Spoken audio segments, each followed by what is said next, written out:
Okay, what's going on, guys? No Guide here. Welcome back to another video. Merry Christmas, by the way, if you are watching this after Christmas, and of course if you did get this game for Christmas, I'm going to walk you through the controller settings to use, as many of you probably got the game for Christmas, but also as a returning user, the updated meta controls, I suppose you could say, that I use, and probably because you know the controllers, they reset ever so often.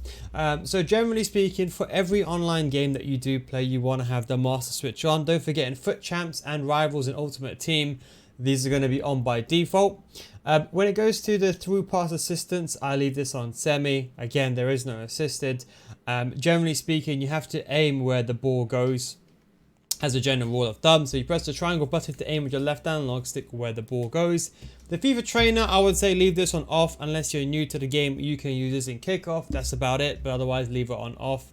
Timed shooting. Now, just to double check this, make sure the controls are actually set up the right way, because you can see it says the wrong controls there. Let me just go back in here. So timed shooting, time finishing. To be honest, I don't think you need it until you're realistically in Elite Division.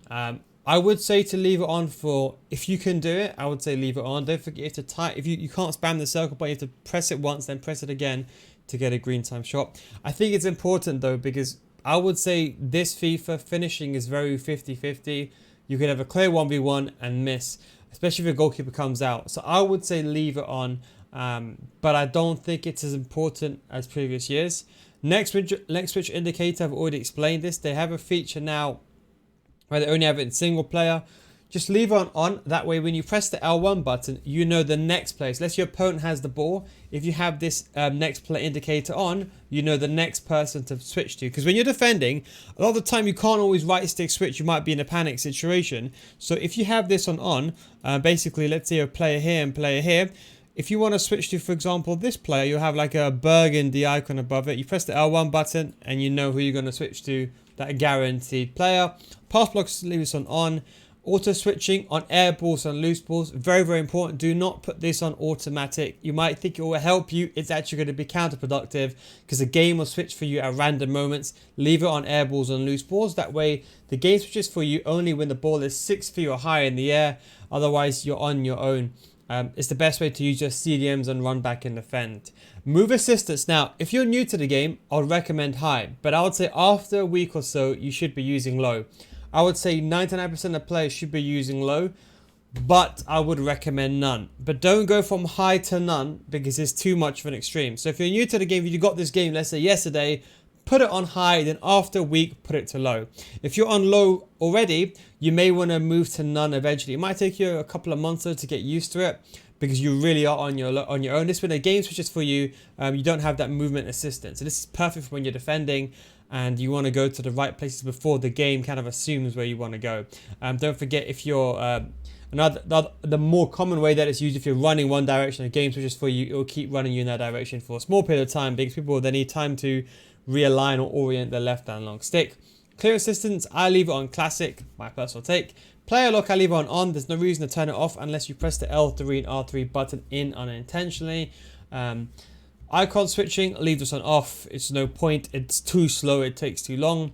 Now, there is still that glitch. Player rotation is too slow. Don't use it. Adaptive, it's meant to be more effective, but that lag glitch, and it's just not as quick because the longer you hold the right analog, the longer it takes you to draw that line to switch to, for example, player A to player B. You have to wait for that line to draw. It takes a long time. Just leave this on classic for now. Now, I have a video on this. If you're part of my Patreon series, patreon.com/nilguys, you want to get better at FIFA, link is down below in the description. But I would recommend ball relative, especially if you're new to FIFA. If you've been using FIFA your entire life and you've been using player relative, do not change. I changed because when ball relative came out, of course, as a tutorial maker, it's my job to understand the game, and I found that it was more effective. It's more efficient, in my opinion. Unless you're like pro level, I don't think there's actually an advantage of using player relative over ball relative. That's just my personal opinion. And there's actually more fluid. You actually see some players, actually pro players, use this as well now. But again, if you've been using this your entire life, don't change it. But I would recommend ball relative. It just makes more sense. You right stick switch relative to where the ball is. I've got a video on my channel. All these, leave them on assisted. Now, crossing.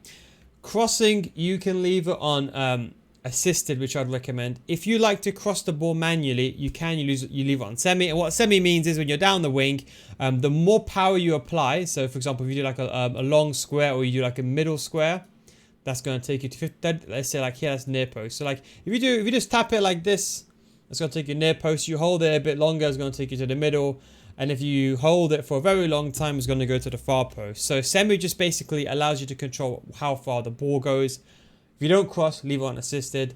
Lob, if you're a pro player, make sure this is on manual for those that are pro players. Lob assistance and a lob through pass on manual is very, very effective, especially if you play the 5-back formations.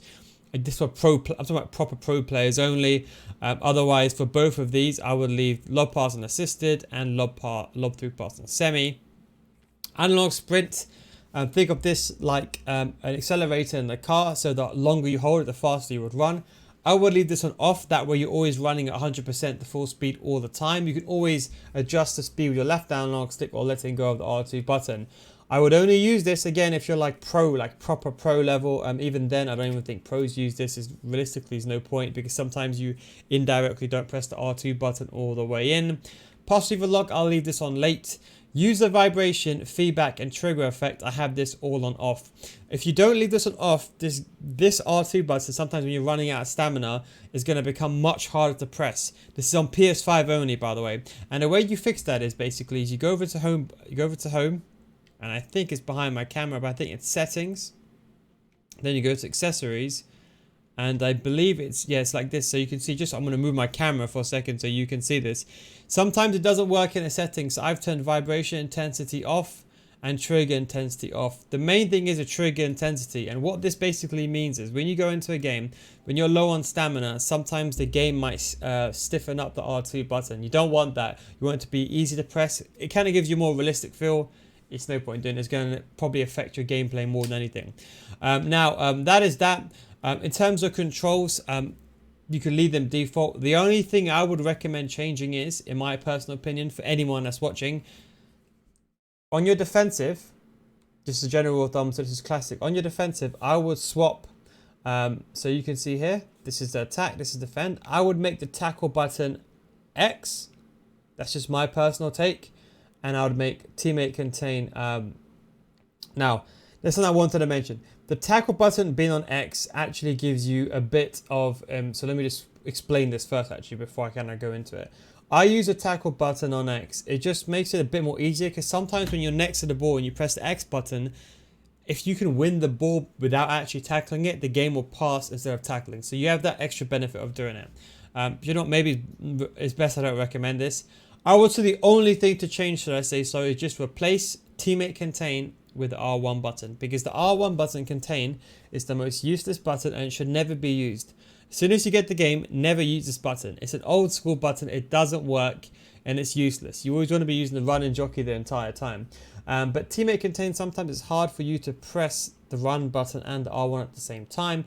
But if the teammate contain button is on X, it's much easier to press. So you see a lot of pro players doing that as well. And that's the only thing that I would recommend changing if you're watching this video and you're just a basic. Now I use my own controllers. These are old school ISS PES controls. I've been using them all my entire life. I wouldn't recommend you using them. When I record a tutorial, they are remapped for your control, so don't worry about them. But those are just the settings. As I said, recommend the settings.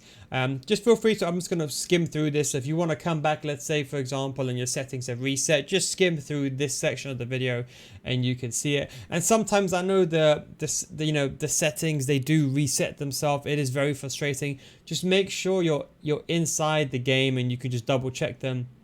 Or alternative, what you can do is you can basically, if you go over here, profile, and then you can basically create a profile and then save a profile.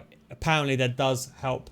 But if you're not too sure, just go into settings, customize controls, just double check. So now and then just pause the game when you're inside the game and double check, because you can see sometimes it might use the wrong control. So I'm just going to make sure here, I might have this on off, player relative, that's it, done. So that's what you can just double check. You can do it now or you can do it again. Don't forget, if you want to get better at FIFA, you can come to my FIFA School Series, patreon.com/Neil, guys. The link is down below in the description, or you can click right over there on the screen and you can join FIFA School Series. Don't get better after 1 month. Just send me a message and I'll refund your money. That is, of course, the Neil Guys guarantee. And you guys, thanks for watching. Take it easy, and of course, catch you next time. Peace out.